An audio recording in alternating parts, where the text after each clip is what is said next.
ಕಟ್ಟಲು ಮುರಿಯುವುದಕ್ಕಾಗಿ ಹೋರಾಡುವೆ.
ಗಜಗಳ ಕುಸಿಯುವ ಹಾಗೆ ರಥೋರೋಹಿಯಾಗಿ ಸಮರ ರಭಸದಿಂದ ಸಾಗುತ್ತಿರುವೆ ಅಲ್ಲ.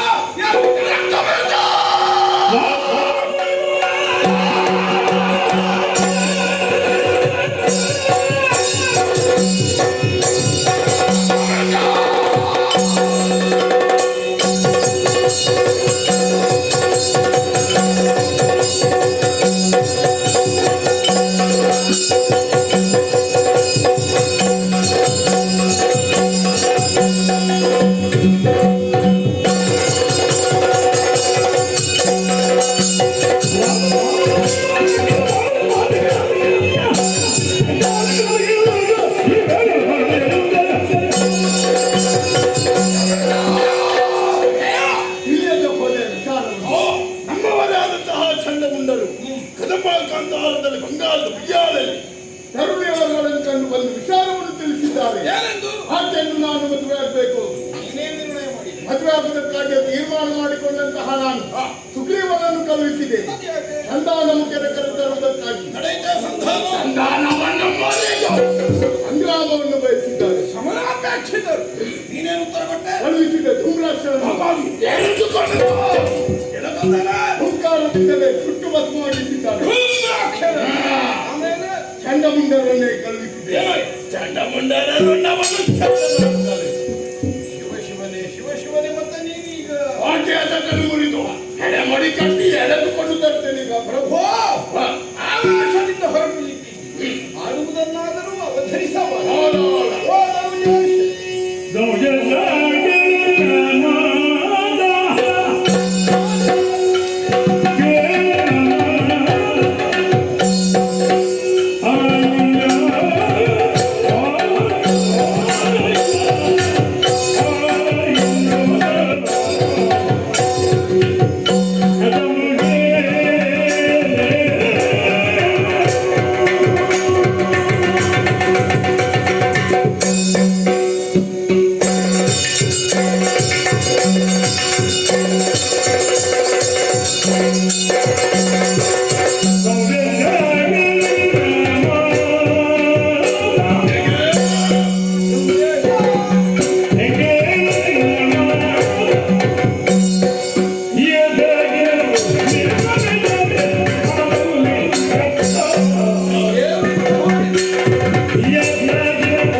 Mama,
ಸೇರಿಸಿ ಮರಳಿ ಮನೆ ಸೇರ್ತಾನೆ.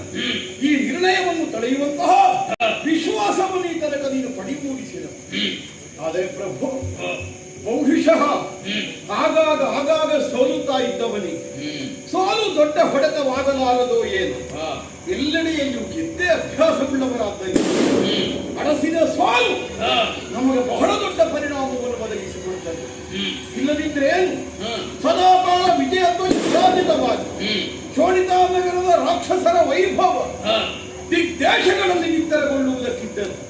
ಹೀಗೆ ಪ್ರಪಂಚಗೊಳ್ಳುವಂತೆ ಈ ತನಕ ಹೋದೆಡೆಯಲ್ಲೆಲ್ಲ ಅಜೇಯರಾಗಿ ನಾವು ಮರಳಿ ಬಂದವರು. ಆದರೆ ಕದಂಬವನದ ಕಾಮಿನಿಯ ಕುರಿತಾಗಿ ನಿನ್ನಲ್ಲಿ ಯಾವಾಗ ಕಾಮನೆ ಹರಡಿತೋ, ನಿನ್ನಲ್ಲಿ ಕಾಮ ಹುಟ್ಟಿತೋ, ನಮಗೇನೋ ಒಂದು ಪರಾಭವಕ್ಕೆ ಮುಹೂರ್ತ ಇಟ್ಟಾಗ ಆಗಿ ಹೋಗಿದೆ. ಚಂಡಮುಂಡರ ವಚನವನ್ನು ಅನುಸರಿಸಿ ಆ ಹೆಣ್ಣಿನ ಪೂರ್ವಾಪರವನ್ನು ವಿಚಾರಿಸದೆ ನಮ್ಮತನ ಶರಕ್ಕೀಡಾದ ಸಾಮಾನ್ಯನಂತೆ ಆ ಹೆಣ್ಣನ್ನು ಕೈ ಹಿಡಿಯುವಂತಹ ನಿರ್ಣಯದಲ್ಲಿ ಇನ್ನಿಲ್ಲದಂತೆಯೇ ತೀವ್ರವಾದ ಆಸಕ್ತಿಯನ್ನು ನೀನು ಪ್ರಕಟಿಸಿ ಸಹ 14 ಲೋಕಗಳ ಒಡೆತನವನ್ನು ಸಂಪಾದಿಸುವಲ್ಲಿ ಇದೊಂದು ತೀವ್ರತೆ ನಿನ್ನದ್ದಾದಂತಹ ವ್ಯವಹಾರದಲ್ಲಿ ನನಗೆ ಕಂಡು ಬರಲಿಲ್ಲ. ಅದಕ್ಕಿಂತ ಹೆಚ್ಚಿನದ್ದಾದಂತಹ ಒಂದು ಆಸಕ್ತಿಯನ್ನು ಈ ಹೆಣ್ಣಿನ ವಿಷಯದಲ್ಲಿ ಕಾಣಿಸುತ್ತೇನೆ. ಏನು ಪ್ರಭೋ ಇದಕ್ಕೆ ಎಂತಹ ಪ್ರಾಬಲ್ಯವನ್ನು ಹೊಂದಿದವನಿಗಾದರೂ ಅಲ್ಲೊಂದು ಇನ್ನೊಂದು ಸಣ್ಣ ದೌರ್ಬಲ್ಯ ಇರ್ತದೆ. ಈ ಪ್ರಪಂಚದ ಸಹಜ ಸ್ವಭಾವ. ಆದರೆ ಹೆಣ್ಣಿನ ಕುರಿತಾಗಿ ಈ ತನಕ ಯಾವ ದೌರ್ಬಲ್ಯವೂ ಇಲ್ಲದೆ ಬದುಕಿದವನು ಶುಂಭರೆ. ಚಂಡಮುಂಡರು ಬ್ರಹ್ಮಚರ್ಯ ವ್ರತವನ್ನು ಅಂಗೀಕರಿಸಿದರು. ಆದರೆ ಬ್ರಹ್ಮಚರ್ಯ ವ್ರತವನ್ನು ಅಂಗೀಕರಿಸದೇ ಇದ್ದರು ಈ ತನಕ ಬ್ರಹ್ಮಚಾರ್ಯತೆಯನ್ನು ಜೀವನದಲ್ಲಿ ದೃಢವಾದ ವ್ರತವನ್ನು ಕೈಗೊಂಡ ಒಬ್ಬ ವ್ರತಸ್ಥನ ಬಾದಿಯಲ್ಲಿ ಹೆಣ್ಣು ಮಕ್ಕಳ ವಿಷಯದಲ್ಲಿ ನೀನು ನಿನ್ನ ನಿಷ್ಠರ ತನಕ ಒಪ್ಪಿಸಿಕೊಂಡಿದ್ದಿ. ಹಾಗಿದ್ರೆ ಸ್ಥಿರವಾದ ಅವಿಚಲವಾದ ಒಂದು ನಿರ್ಣಯವನ್ನು ಹೊಂದಿ ಪರಮಾರಿಯರನ್ನು ಗೌರವ ಭಾವದಿಂದ ಕಾಣುತ್ತಿದ್ದ ನಿನ್ನ ಮನಸ್ಸಿನ ದೃಢತೆಯನ್ನು ಹಾಡುಗಡಹಿ ಈ ವಿಧವಾದಂತಹ ಒಂದು ಪರಾಭವಕ್ಕೆ ಕಾರಣವಾಗುವ ಪತನಕ್ಕೆ ಎಡೆಯಾಗುವ ಸನ್ನಿವೇಶ ಒದಗುತ್ತದೆ ಅಂತ ಆದ್ರೆ ಏನು ಪ್ರಭು ಅರಿಯದೆಯೇ ಸಿಕ್ಕಿ ಬೀಳುವವರಿದ್ದಾರೆ. ಗೊತ್ತಿದ್ದು ಗೊತ್ತಿದ್ದು ಎಡಗುತ್ತಾರೆ ಅಂತಾದ್ರೆ ಅದಕ್ಕೆ ಪ್ರಮೇಯನಲ್ಲಿ ಇನ್ನೇನನ್ನು ಬೇಕು. ಎಷ್ಟಾದರೂ ಆಕೆ ಸಾಮಾನ್ಯ ತರುವಿಯಲ್ಲೇ ಆಕೆ ಪ್ರಭು ಮತ್ತೆ ಯಾರು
ಆದೇಶವಾಗಿ ಹೋಯಿತು. ಕಾರ್ಯಕಾರಣಗಳ ಸಮನ್ವಯತೆಯ ಮೂಲಕವಾಗಿ ವಸ್ತುನಿಷ್ಠವಾದ ತೀರ್ಮಾನವನ್ನು ಕೈಗೊಳ್ಳಬಲ್ಲ ಚತುರಮತಿಯಾದ ನಿನಗೆ ಏನು ಭ್ರಮೆಯಾವರಿಸಿತು ಪ್ರಭು? ಸ್ಪಷ್ಟವಾಗಿ ತಾನೇನು ತನ್ನಿಂದ ಎಷ್ಟು ಅನ್ನುವುದನ್ನು ಈ ತನಕ ಕಾಣಿಸಿಕೊಟ್ಟ ಆ ಹೆಣ್ಣಿನ ಕುರಿತಾಗಿ ಇನ್ನೂ ನೀನು ಅರ್ಥ ಮಾಡಿಕೊಳ್ಳಿಲ್ಲ ಅಂತಾದರೆ ನಮಗದನ್ನು ಒಪ್ಪಿಕೊಳ್ಳುವುದಕ್ಕೆ ಬಂದಿದ್ದೀವಿ. ಹಾಗಿದ್ರೆ ಅರ್ಥವಾಗದೇ ಇರುವುದು ಅಥವಾ ಅರ್ಥವಾಗಬೇಕಾದದ್ದಿಲ್ಲ ಅನ್ನೋ ಹಾಗೆ ತಾತ್ಸಾರದಿಂದ ನೀನು ಕಂಡಿರುವುದು, ಈ ಎರಡರಲ್ಲಿ ಒಂದು ನಡೆದೇ ಹೋಗಿದೆ. ಅಲ್ಲದಿದ್ದರೆ ಏನು ಪ್ರಭು, ಈ ಲೋಕದಲ್ಲಿ ಏನು ಹೆಣ್ಣುಮಕ್ಕಳಿಗೆ ಕೊರತೆಯೋ? ಈ ತನಕ ನಿನಗೆಲ್ಲಿಯಾದ ಹೆಣ್ಮಕ್ಕಳ ಕುರಿತಾದ ಬಯಕೆಯೋ? ಈ ತನಕ ಇಲ್ಲದೇ ಇದ್ದ ಮುಂದಿನ ದಿನ ಬದಲಿದ್ದರೆ ರೂಪಕ್ಕೆ ಸೋತೆಯೋ? ನೀನು ನೋಡಲೇ ಇಲ್ಲ ಬಿಡಲು. ಸಣ್ಣ ಮುಂದರ ವಚನವನ್ನು ಆಧರಿಸಿ ಆಕೆಯ ಕೈ ಹಿಡಿಯುವಂತಹ ನಿರ್ಣಯವನ್ನು ಘೋಷಿಸಿ. ಹಾಗಿದ್ರೆ ಇದೇನು? ಕೇವಲ ಸಂದರ್ಭಕ್ಕಾಗಿ ಕಾಯುತ್ತಿದ್ದ ಒಬ್ಬಾತ ಸಮಯ ಸಾಧಕನಂತೆ ಚಂಡಮುಂಡರ ಮಾತು ಬರಲಿಕ್ಕೆ ಕಾದು ಕುಳಿತವನ ಹಾಗೆ ಅವರು ಹೇಳಿದ ಕ್ಷಣದಲ್ಲಿ ಆ ಹೆಣ್ಣನ್ನು ಕೈ ಹಿಡಿಯುವ ನಿರ್ಣಯವನ್ನು ನೀನು ತಡೆಯುತ್ತೀಂತಾದರೆ ತೀರ್ಮಾನವಾದರೆ ಅದಕ್ಕಾಗಿ ನೀನು ಕಾದಿದ್ದೀ ಅಂತ ಅಲ್ಲ. ತೀರ್ಮಾನ ನಿನ್ನದ್ದಲ್ಲ, ನಿನಗೆ ಮತ್ತೊಬ್ಬರ ನಿಯಂತ್ರಣ ಬಂದು ಸೇರಿದೆ ಎಂದಾದರೆ ಯಾರದ್ದು ಅನ್ನುವುದನ್ನು ನಾವು ವಿಮರ್ಶಿಸಬೇಕಾಗಿದೆ. ಇಷ್ಟರ ತನಕ ನಿನ್ನನ್ನು ಮುಷ್ಟಿಯಲ್ಲಿ ಬಿಗಿ ಹಿಡಿದವರಿಲ್ಲ ಯಾರು. ಹೆತ್ತ ತಾಯಿಗೆ ಗೌರವವನ್ನು ನೀನು ತಲೆಬಾರದು. ವಿದ್ಯೆ ಹೇಳಿದ ಗುರುವಿಗೆ ನೀನು ಅಭಿವಾದನ ಸಲ್ಲಿಸಿ ನಂಬಿದ ಕುಲದೇವರ ಪ್ರಸಾದ ನಿತ್ಯ ಹಾಕುತ್ತಿ. ಅದು ನಿನ್ನ ಸಂಸ್ಕಾರವೇ ಹೊರತು ನಿನ್ನನ್ನು ಅವರು ನಿಯಂತ್ರಣದಲ್ಲಿಟ್ಟರು ಅಂತದರ ಅರ್ಥ ಅಲ್ಲ. ಅದರ ಅರ್ಥ ಅವರನ್ನೆಲ್ಲ ಮೀರಿ ನೀನು ಬದುಕಿದ್ದೀಂತಲ್ಲ. ನಿನ್ನನ್ನು ನಿಯಂತ್ರಿಸುವುದಕ್ಕೆ ಅವರ ವರ್ಚಸ್ಸಾದರೂ ನಿನ್ನ ಮುಂಭಾಗದಲ್ಲಿ ಕಡಿಮೆಯಾಗಿ ಹೋಗ್ತದೆ. ಅಂತಹ ನಿನ್ನನ್ನು ಇಂದಿನ ದಿನ ಒಬ್ಬಳಾಗಿ ಹೆಣ್ಣು ಬೆರಳಿನ ತುದಿಯಲ್ಲಿ ಕುಣಿಸುವುದಕ್ಕೆ ಪ್ರಾರಂಭಿಸ್ತಾಳೆ ಅಂತ ಆ ಹೆಣ್ಣಿನದ್ದಾದ ಯೋಗ್ಯತೆ ಏನು ಪ್ರಭು? ನಾವು ಇದನ್ನು ತಪ್ಪಿಸಬೇಕಾಗ್ತದೆ. ಸಾಮಾನ್ಯರಿಂದ ಸಾಧ್ಯವಾಗುವ ಕೆಲಸ ಅಲ್ಲ ಪ್ರಭು. ಸುರರ ಮೊರೆಯನ್ನು ಅವಧರಿಸಿ ಧರೆಯ ಧರ್ಮವನ್ನು ತಿದ್ದಿ ಲೋಕದಲ್ಲಿ ಸಜ್ಜನರ ಬಾಳನ್ನು ಹಸನುಗೊಳಿಸುವ ಉದ್ದೇಶಕ್ಕಾಗಿ ಮರೆಯ ಮಹಾಚೇತನವೆಂದು ಮಾನಿತವಾದ ಆ ಮಾಯಾ ಸ್ವರೂಪ ಅಧಿಮಾಯೆ ಇಂದಿನ ದಿನ ಸಾಮಾನ್ಯ ಹೆಣ್ಣಿನಂತೆ ಕಂಡು ಬಂದಿರಬೇಕು. ಯಾಕಂದ್ರೆ ನಮ್ಮ ಅಟ್ಟಹಾಸ ಅಧಿಕವಾಯಿತು, ಅನ್ಯಾಯ ಮೇರೆ ಮೀರಿ, ಅಧರ್ಮ ವಿಜೃಂಭಿಸಿ. ಆದ್ದರಿಂದಲೇ ನಮ್ಮ ತಲೆ ಕಾಡಿ ಇಳೆಯ ಕ್ಷೇತ್ರವನ್ನು ಸಾಧಿಸುವ ಉದ್ದೇಶಕ್ಕೆ ಬದ್ಧಳಾಗಿ ಬಂದವಳಾಗಿರಬೇಕು. ಈ ತರ್ಕಕ್ಕೆ ಸಾಧುತ್ವ ಎಲ್ಲಿ ಗೊತ್ತು? ನೀನು ಯುದ್ಧಕ್ಕಾಗಿ ಕಳುಹಿಸಿದ ಧೂಮ್ರಾಕ್ಷನ ಮರಣ, ಮದುವೆಯ ಸ್ವಂತಕ್ಕಾಗಿ ಕಳುಹಿಸಿದ ಹೌದಾದ್ರೆ ಹೋರಾಟ ಮಾಡಬೇಕು. ಕುಡಿತಲ್ಲಿಂದ ಎಳ್ಳಿಲ್ಲವಂತೆ, ಆಯುಧ ಹಿಡಿಯಲಿಲ್ಲವಂತೆ, ಕೇವಲ ಹೂಂಕಾರ ಮಾತ್ರದಿಂದ ಧೂಮ್ರಾಕ್ಷನನ್ನು ಸುತ್ತುತ್ತಾಳೆ ಅಂತಾದ್ರೆ ಧೂಮ್ರಾಕ್ಷನನ್ನು ಸುಟ್ಟದ್ದಲ್ಲ, ಅವಳ ಹೂಂಕಾರದಿಂದ ನಮ್ಮ ಅಹಂಕಾರವನ್ನು ಸುತ್ತಾರೆ. ಚಂಡಮುಂಡರು ನಮ್ಮ ಅಭಿಮಾನದ ಧನರು, ರಾಕ್ಷಸರು ವ್ರತಬದ್ಧವಾದ ಬದುಕನ್ನು ಸಾಗಿಸುವುದಕ್ಕೆ ಸಮರ್ಥರಿದ್ದಾರೆ ಅನ್ನುವುದನ್ನು ತಮ್ಮ ಜೀವನದಲ್ಲಿ ಆಚರಣೆಯ ಮೂಲಕ ಕಾಣಿಸಿಕೊಟ್ಟಂತಹ ದೃಢವ್ರತಿಗಳು. ಅಂತಹವರ ಬ್ರಹ್ಮಚರ್ಯ ಹಾಳಾಯಿತು, ಅವರಿಗೆ ಸಾವು ಬಂತು. ಹಾಗಿದ್ರೆ ಇದು ಸಾಮಾನ್ಯ ಹೆಣ್ಣಲ್ಲ ಪ್ರಭು. ಮತ್ತೆ ಇದು ನಮ್ಮ ಅವಸಾನ ಕಾಲಕ್ಕೆ ಬಂದದ್ದನ್ನು ಹಾಗೆ ಸುಗ್ರೀವಾಡಿ ಯಥಾರ್ಥದ ಮಾತು ಅವರ ಸುದ್ದಿದೆ. ಅದನ್ನು ನಾನಾ ರೀತಿಯಾಗಿ ಹೊರಡ್ತಾ ಬಂದೆ. ಆ ವಿಚಾರವೆಲ್ಲ ಬಂದಿದೆ. ನಿನ್ನ ಪುನಃ ಅಭಿಪ್ರಾಯವೇನು?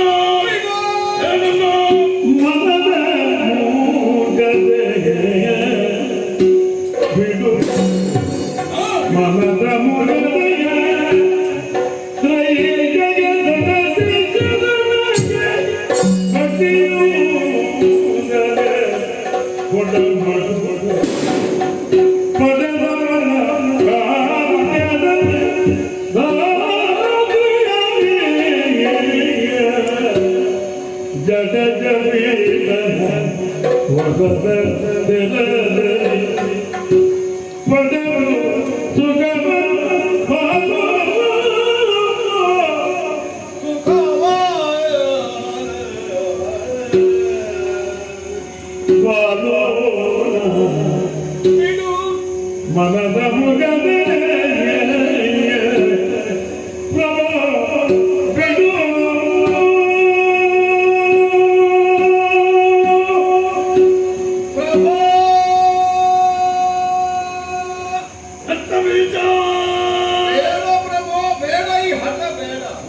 ಬಂದವಳು ಸಾಮಾನ್ಯದವಳಲ್ಲ, ತ್ರಿಲೋಕ ಜನನಿ ಅನ್ನುವುದು ನಮ್ಮ ನಮ್ಮ ಗಮನಕ್ಕೆ ಬರುವಷ್ಟು ಸ್ಫುಟವಾಗಿದೆ ಅಂದ ಮೇಲೆ ಆಕೆಯಲ್ಲಿ ವಿರೋಧವನ್ನು ಸಾಧಿಸುತ್ತಾ ಮುಂದಾದರೆ ನಾಳೆಗೆ ನಮ್ಮ ಇರವೇ ನಾಶವಾಗಿ ಹೋಗಿ ಬಿಟ್ಟು ಬಿಡೋಣ.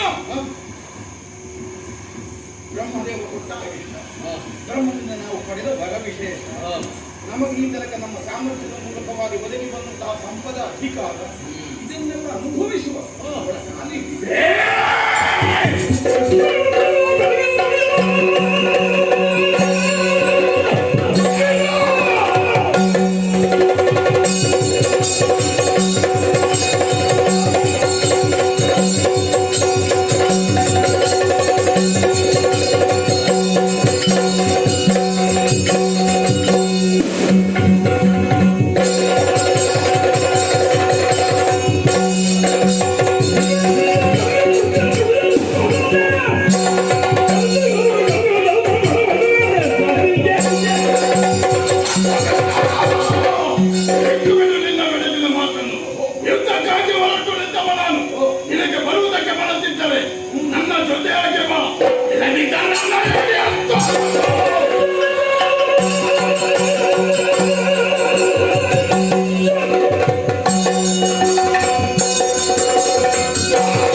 ಅಬ್ಬಬ್ಬಾ!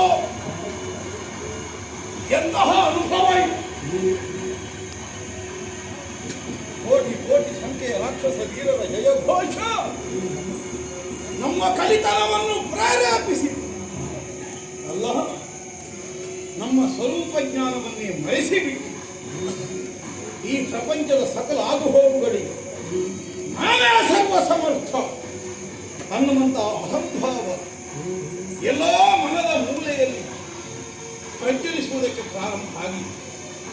ಆದರೆ ಸಣ್ಣಗೆ ಉರಿಯುವ ಬೆಂಕಿಯ ಮೇಲೆ ವರ್ಷಾಧಾರ ಬಿದ್ದ ಹಾಗೆ ನಮ್ಮ ಮನದ ಭಾವವೇ ನಂದಿ ಹೋಯಿತಲ್ಲ ಶಿವನೇ. ಹಲವುವನಕ್ಕೆ ಕಾಲಿಸಿ ಯಾವುದೋ ಒಂದು ಮಾಯಾಲೋಕವನ್ನು ಪ್ರವೇಶಿಸಿದರು. 14 ಲೋಕಗಳಲ್ಲಿ ನಮಗೆ ಒದಗದೇ ಇದ್ದ ಅದಾವುದೋ ಒಂದು ಆತ್ಮಾನಂದದ ವಿಶಿಷ್ಟವಾದ ಅನುಭೂತಿ ಇಂದಿನ ದಿನ ಕದಂಬ ಮನದಲ್ಲಿ ಏನಿದೆ ಇಲ್ಲಿ ನೆಲೆಸಿದ ಒಂದು ಸಾಮಾನ್ಯ ಹೆಣ್ಣನ್ನು ಅವಳು ನಮಗೆ ಕಾಣಲೇಬೇಕು. ಎಲ್ಲಿ ಬೆಳಕನ್ನೇ ಆಧರಿಸಿ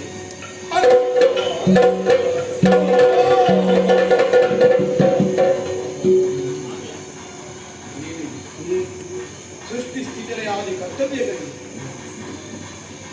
ವರ್ಗಮಧ್ಯ ಪಾತಾಳಾದಿ ಲೋಕಗಳಿವೆ, ತಾನೊಬ್ಬಳೇ ಕರ್ತಾರಳು ಅನ್ನುವಂತಹ ನಿರ್ಣಯವನ್ನು ಪ್ರತಿಪಾದಿಸುತ್ತಾ ಉಯ್ಯಾಲೆಯನ್ನು ಮುಂದಕ್ಕೂ ಹಿಂದಕ್ಕೂ ಮಧ್ಯ ಎಲ್ಲಿಯೂ ಸ್ಥಿರವಾಗಿ ನಿಲ್ಲದಂತೆ ತೂಗುತ್ತಾ ಇದ್ದಾರೆ.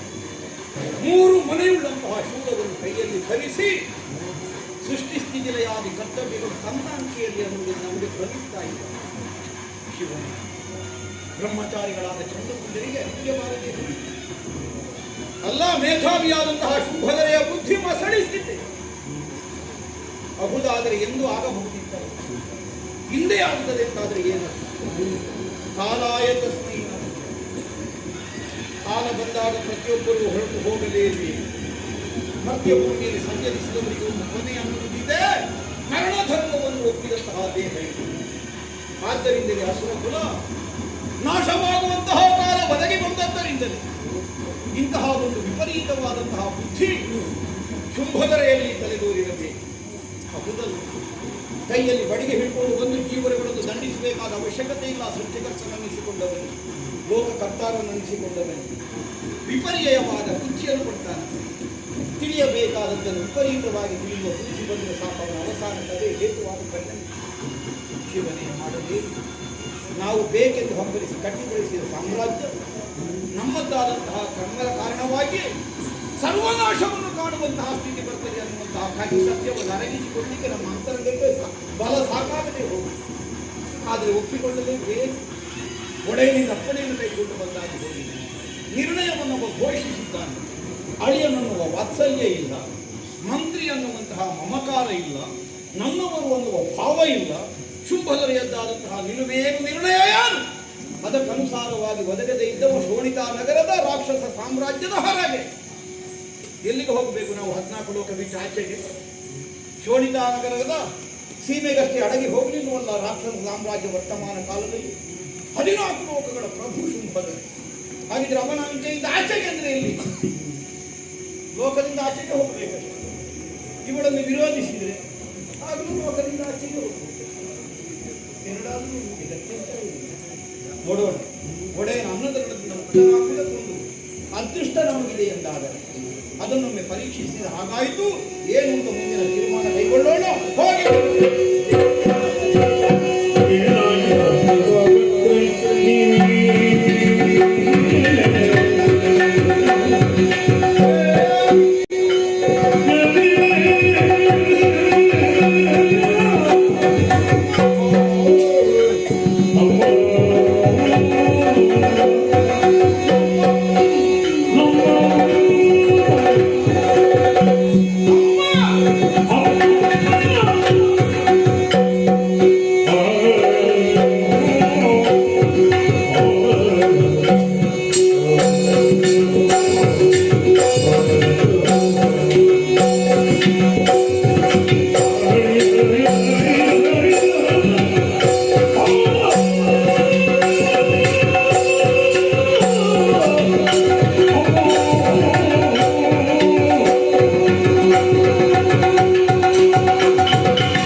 ವಿದ್ಯಾಕ್ಷರ ಅಭಿವಾದನಗಳು ಎದ್ದೇಳಯ್ಯ.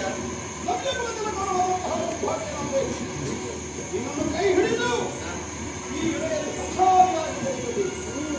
ಅದಕ್ಕಾಗಿ ಅನಾಥ ಈ ತನಕ ಬಂದವರ ಮರಳಿ ಮನಸ್ಸೇರಿ ಅವಕಾಶ ಕೊಟ್ಟಿಲ್ಲ. ಆದರೂ ಈಗ ಕುಳಿತಾಗ ನಮ್ಮ ಮನದಲ್ಲಿ ಹುಡುಗಿದ ಭಾವದ ಹಿಂದೆ ಬಂದಿದೆ.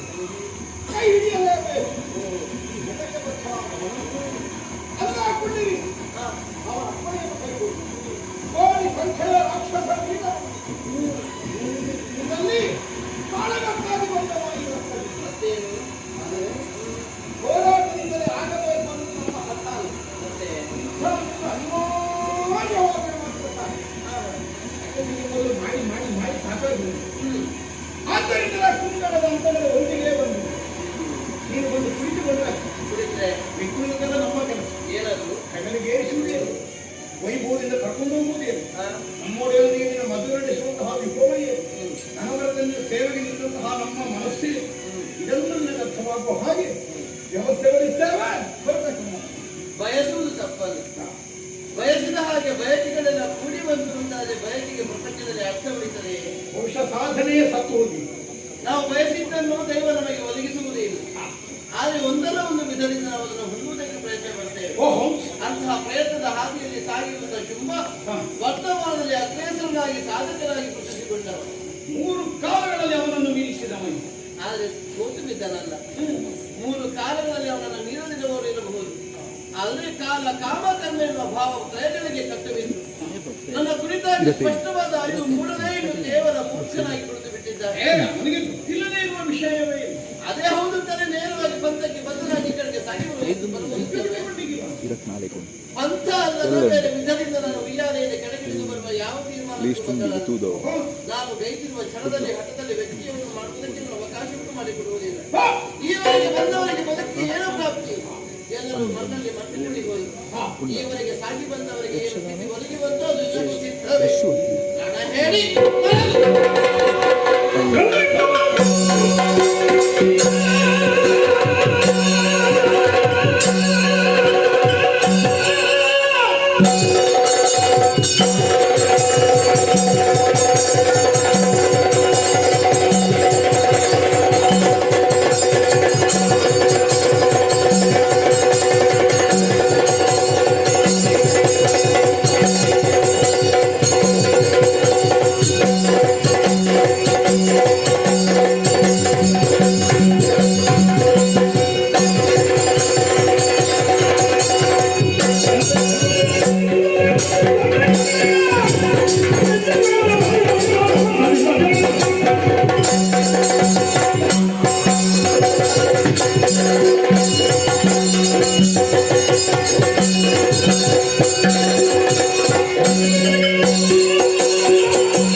ಹನಿ ಹನಿಯಿಂದಲೂ ಹುಟ್ಟಿಕೊಳ್ಳುತ್ತದೆ ಸ್ವಾತಂತ್ರ್ಯ.